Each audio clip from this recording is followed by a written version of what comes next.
तो आज हम जो स्टडी करने जा रहे हैं वो chapter number 1 project management merit की बुक का नाम है, जिसका प्रोजेक्ट्स इन कंटेम्प्रेरी ऑर्गेनाइजेशंस। तो फ्रेंड्स, आपसे रिक्वेस्ट है पहले कि जिन लोगों ने मेरा चैनल सब्सक्राइब नहीं किया तो वो मेरे चैनल काइंडली सब्सक्राइब कर लें। इंशाल्लाह आप लोगों को अच्छी अच्छी वीडियोस मिलती रहेंगी। तो अब हम अपना चैप्टर नंबर 1 स्टार्ट करते हैं। इसमें इंट्रोडक्शन में कुछ दिए गए हैं कि कैसे क्या क्या पॉइंट्स हम इस चैप्टर में पढ़ेंगे। तो हम स्टार्ट करते हैं। पहला है कि प्रोजेक्ट्स जो हैं उनमें ऑब्जेक्टिव्स क्या होते हैं। उसके 3 मेन ऑब्जेक्टिव्स होते हैं, जिसे हम कॉन्स्ट्रेंट्स भी कह लेते हैं, जिसे हम आयरन ट्रायंगल भी कह लेते हैं। जो बेसिक 3 कॉन्स्ट्रेंट्स या ऑब्जेक्टिव्स हैं वो इसमें टाइम है, कॉस्ट है और स्कोप है। सबसे पहले हमारे पास आ जाता है टाइम। तो टाइम में हमारे पास ये होता है कि हर प्रोजेक्ट का टाइम ड्यूरेशन एक फिक्स्ड होता है, फिनिट ड्यूरेशन होता है हमारे पास कि इस टाइम पीरियड तक हमने इस प्रोजेक्ट को कंप्लीट करना है। तो उस टाइम पीरियड तक हमें उस प्रोजेक्ट को कंप्लीट करके फाइनल करके सीनियर्स को या कस्टमर्स को, जिन अगर ऑर्गेनाइजेशन कर रही है तो सीनियर्स को देना होता है, अगर हम कस्टमर के लिए बना रहे हैं तो हम कस्टमर को हैंड ओवर कर देते हैं। उसके बाद हमारे पास आ जाता है दूसरा, कॉस्ट। तो क्योंकि हम लोगों को प्रॉफिट भी अर्न करना होता है तो कॉस्ट हमारे पास एक लिमिटेड सी चीज़ होती है, लिमिटेड रिसोर्सेज में आ जाता है। हमारे पास एक लिमिटेड बजट होता है, उसके अंदर रहते हुए हमें काम करना होता है। उसी लिमिटेड कॉस्ट को यूज़ करते हुए हमने अपना प्रोजेक्ट कंप्लीट करना होता है। जितनी हम मिनिमम कॉस्ट यूज़ करेंगे उतना हमारा प्रॉफिट मैक्सिमाइज होगा, उतने हमारे गोल्स जल्दी अचीव होंगे। तो हमारी कोशिश यही होती है कि मिनिमम कॉस्ट रखें। अगर हमारी कॉस्ट हमारे बजट से बाहर निकलती है तो उससे हमारा प्रॉफिट कम होता है, हमें लॉस की तरफ जाता है, प्रोजेक्ट जो है वो अपनी जो गोल्स है वो अचीव नहीं कर पाता। उसके बाद तीसरा हमारे पास स्कोप आ जाता है। तो स्कोप में हमारे पास स्पेसिफिकेशन आ जाती है। जैसे हम कह लेते हैं कि हमने एक कस्टमर से प्रोजेक्ट लिया है तो उस कस्टमर हमें कुछ स्पेसिफिकेशन देता है कि मुझे सपोज किसी ने घर बनवाना है, तो हमें बताता है कि इसमें मैंने ये यहाँ पे 2 रूम्स बनवाने हैं, यहाँ पे लिविंग रूम बनवाना है, यहाँ पे डाइनिंग रूम होना चाहिए, इस जगह पे किचन होना चाहिए, यहाँ से सीढ़ियाँ ऊपर जाएंगी। तो हम बिल्कुल उसी हिसाब से उसके लिए बनाएंगे। लेकिन अगर हम उस हिसाब से नहीं बनाते तो कस्टमर खुश नहीं होता, कस्टमर को पसंद भी नहीं आता, कस्टमर हमें पेमेंट भी नहीं कर सकता, हमारे गोल्स भी अचीव नहीं होंगे। तो बहुत सारी रीजंस होती हैं, इसलिए हमारे पास तीसरा मेन फैक्टर जो होता है वो स्कोप होता है। उसके बाद ये तीनों मिल के ही हमारे प्रोजेक्ट की परफॉर्मेंस को बताते हैं कि हमने प्रोजेक्ट को किस तरह से सर अंजाम दिया है, किस हद तक हम इसमें कामयाब हुए हैं, किस हद तक हमारी फेलियर हुई है, हमने कितने अपने ऑब्जेक्टिव अचीव किए हैं। तो ये सारा काम टीम वर्क के थ्रू ही मुमकिन हो सकता है। उसके बाद हमारे पास आ जाता है कि जो पहले मैंने कहा कि आपको 3 ऑब्जेक्टिव्स को हम आयरन ट्रायंगल भी कहते हैं, तो ये उसने बना कर दिखाया हुआ है कि एक तरफ स्कोप है, दूसरी तरफ कॉस्ट आ रही है और तीसरी तरफ हमारे पास टाइम, जो टाइम ड्यूरेशन हमारे पास है वो आ रहा है। और इन तीनों को मिला के उसने जो बनाया है वो परफॉर्मेंस टारगेट है हमारे पास। अगर हम ये तीनों अचीव करते हैं तो हमारा परफॉर्मेंस टारगेट अचीव होता है। तो इसके लिए हमें जो चाहिए वो ड्यूरेबल्स हैं रिक्वायर्ड, वो बता रहा है कि वो भी आ रहे हैं, वो उनको प्रॉपर डाल के फिर हम स्कोप की तरफ जाते हैं। उसके बाद हमारे पास आ जाती है प्रोजेक्ट सक्सेस, के प्रोजेक्ट की सक्सेस कैसे होती है। प्रोजेक्ट सक्सेस के लिए सबसे पहले हमारे पास प्रोजेक्ट एफिशिएंसी, कि हमने किस तरह से प्रोजेक्ट को किया, कितने टाइम में कंप्लीट किया, कितनी इनपुट दी और कितना आउटपुट लिया हमने। हमारे पास मिनिमम इनपुट होनी चाहिए और मैक्सिमम आउटपुट होनी चाहिए, सिर्फ तो फिर ही हमारी प्रोजेक्ट की एफिशिएंसी अच्छी होगी। उसके बाद हमारे पास आ जाता है इम्पैक्ट ऑन द कस्टमर। तो इम्पैक्ट ऑन द कस्टमर में हम देखते हैं कि कस्टमर के ऊपर हमारे प्रोजेक्ट का, हमारी वर्किंग का क्या असर हुआ है, क्या वो हमारे प्रोजेक्ट से खुश हुआ है, क्या वो सेटिस्फाई है, क्या उससे हमारे गोल्स अचीव हो गए हैं, क्या वो दोबारा हमारे पास आएगा। तो ये क्वेश्चंस के आंसर हमें बताएंगे कि हमारे कस्टमर्स पे एक्सेप्ट इम्पैक्ट क्या पड़ा है, business impact on the organisation. अगर हम ये प्रोजेक्ट ऑर्गेनाइजेशन के लिए कर रहे हैं हमारी, या फिर हम कस्टमर के लिए भी कर रहे हैं, तो हमारी ऑर्गेनाइजेशन पे इसका क्या असर हुआ है। क्या हमारी ऑर्गेनाइजेशन के कस्टमर्स में इजाफा हुआ है, क्या हमारी ऑर्गेनाइजेशन, अगर हमारी ऑर्गेनाइजेशन खुद अपने लिए बनवा रही है तो क्या हमारी ऑर्गेनाइजेशन के गोल्स अचीव हुए हैं, जो स्ट्रेटेजिक गोल्स हमने प्रोजेक्ट्स के साथ जोड़े थे क्या वो अचीव हो चुके हैं। मेरे हमारे प्रोजेक्ट से ऑर्गेनाइजेशन को कितना बेनिफिट हुआ है, ये चीज़ हमें बताएगी कि बिजनेस इम्पैक्ट क्या हुआ हमारे ऊपर।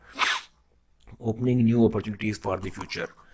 तो अब हमारे पास आ जाता है फ्यूचर में न्यू अपॉर्चुनिटीज़ जो हमारे पास है वो प्रोजेक्ट क्या ओपन कर रहा है, यानी कि प्रोजेक्ट हमारे लिए फ्यूचर में क्या हमें वापस रिटर्न दे रहा है, उसके बाद क्या अपॉर्चुनिटीज़, कितनी इन्वेस्टमेंट की अपॉर्चुनिटीज़ हमारे लिए दे रहा है, कितने कस्टमर्स हमें रिटर्न करके दे रहा है, क्या कस्टमर्स हमारे पास दोबारा वो बनवाने आते हैं, हमारी कितनी गुडविल बन गई है, ये चीज़ हमें बताया कि हमारे लिए फ्यूचर के लिए क्या बेनिफिट्स हैं इसके।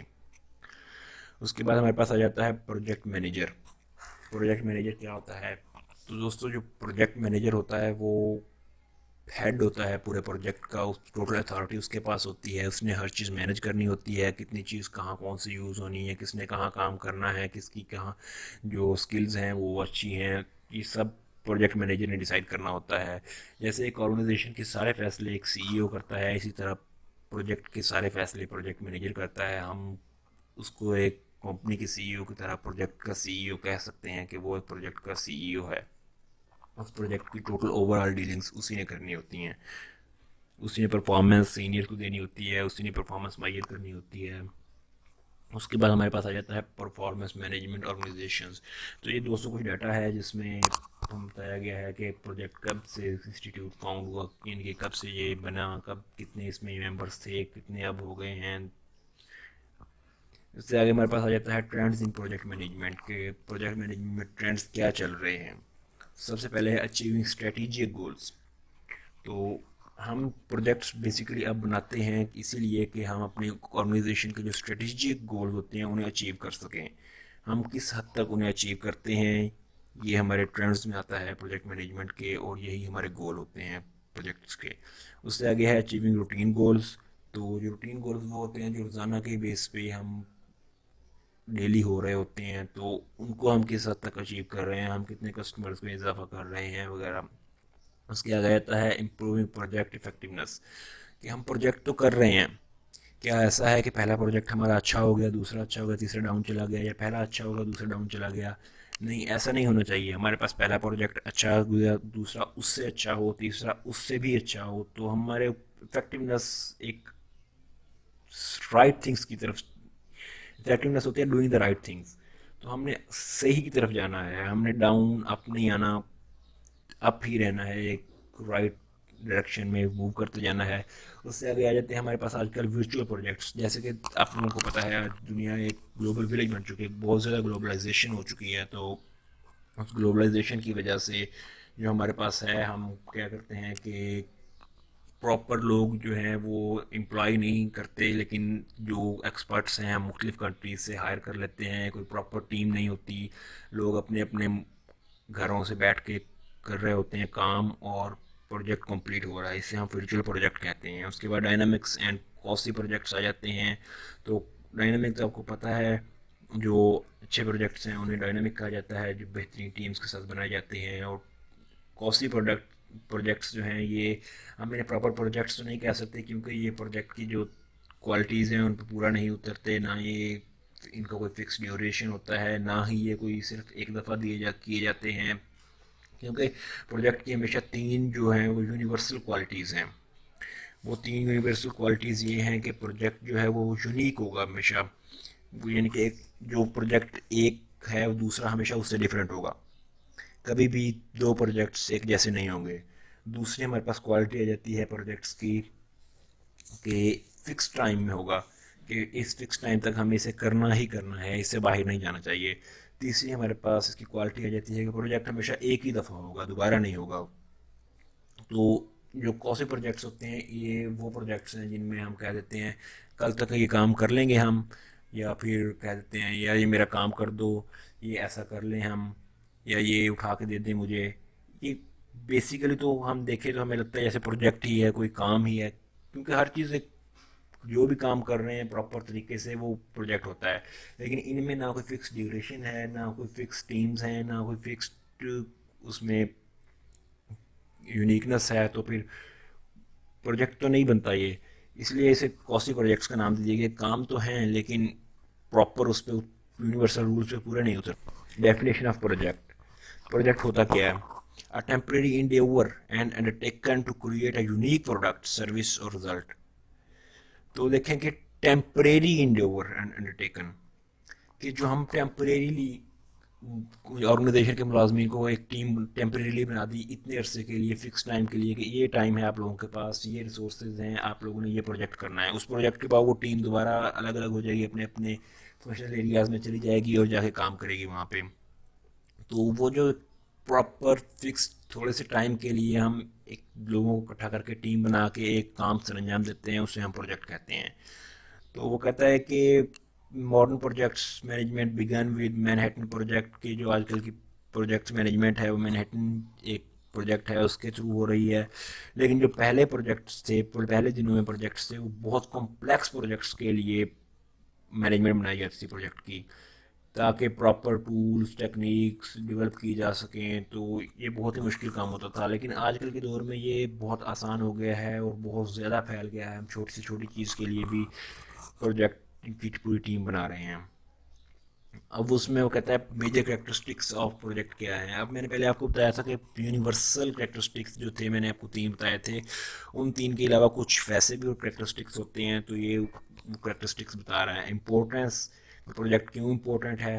तो जाहिर सी बात है, प्रोजेक्ट जो हमारे गोल्स अचीव करने के लिए इम्पोर्टेंट है, हमने अपनी ऑर्गेनाइजेशन के गोल्स अचीव करने हैं, तो उसकी इम्पोर्टेंस तो जाहिर सी बात है कि बहुत ज़्यादा है। अगर हम उससे टाइम पे कंप्लीट नहीं करते या उसको कॉस्ट से ज़्यादा ले जाते हैं तो हमें बेनिफिट नहीं होगा।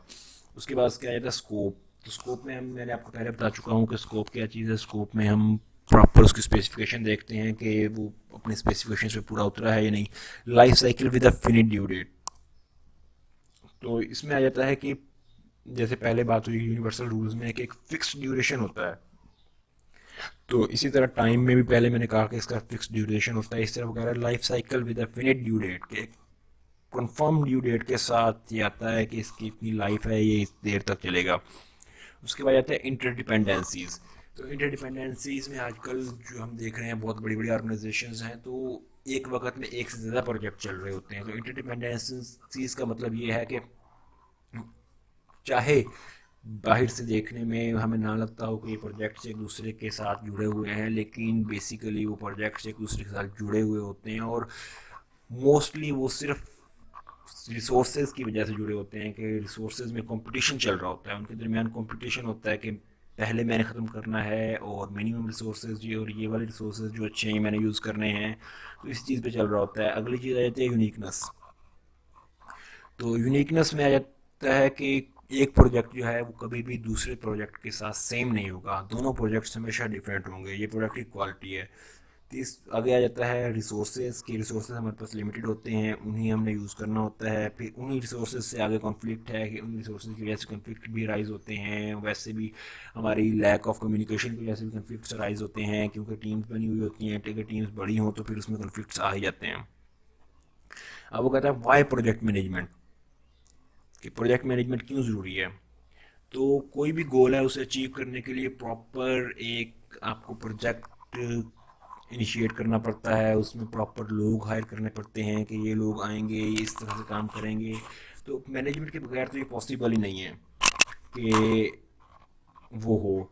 तो फिर प्रोजेक्ट मैनेजमेंट होगी तो ये चीज़, इस चीज़ के चांसेस बढ़ा देती है कि हम अपना जो टारगेट है, जो गोल है, वो हम अच्छी तरह से टाइमली जो है कम कॉस्ट में अचीव कर सकेंगे। क्योंकि अगर मैनेजमेंट नहीं है तो हर बंदा अपनी मर्ज़ी से काम कर रहा होगा, कुछ कहीं वेस्ट कर रहा है, कोई टाइम पे कर रहा है, कोई नहीं कर रहा। तो इस तरह बहुत से प्रॉब्लम्स फेस करनी पड़ जाती हैं।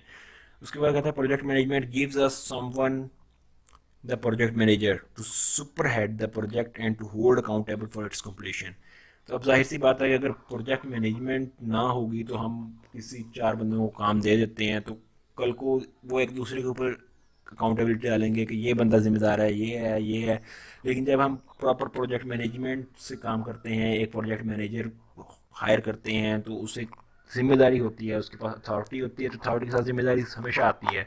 उसके पास जिम्मेदारी होती है कि उसने कंप्लीशन चाहिए प्रोजेक्ट की। वो अब वो उस पर डिपेंड करता है कि वो काम कैसे करवाता है, सुपरवाइज कैसे करता है, किस तरह से अपने टीम वर्कर से काम लेता है। अब कुछ नेगेटिव साइड्स भी हैं प्रोजेक्ट मैनेजमेंट की। हमेशा कुछ चीज़, जो भी चीज़ होगी उसकी पॉजिटिव साइड्स हैं, नेगेटिव साइड्स भी होती हैं।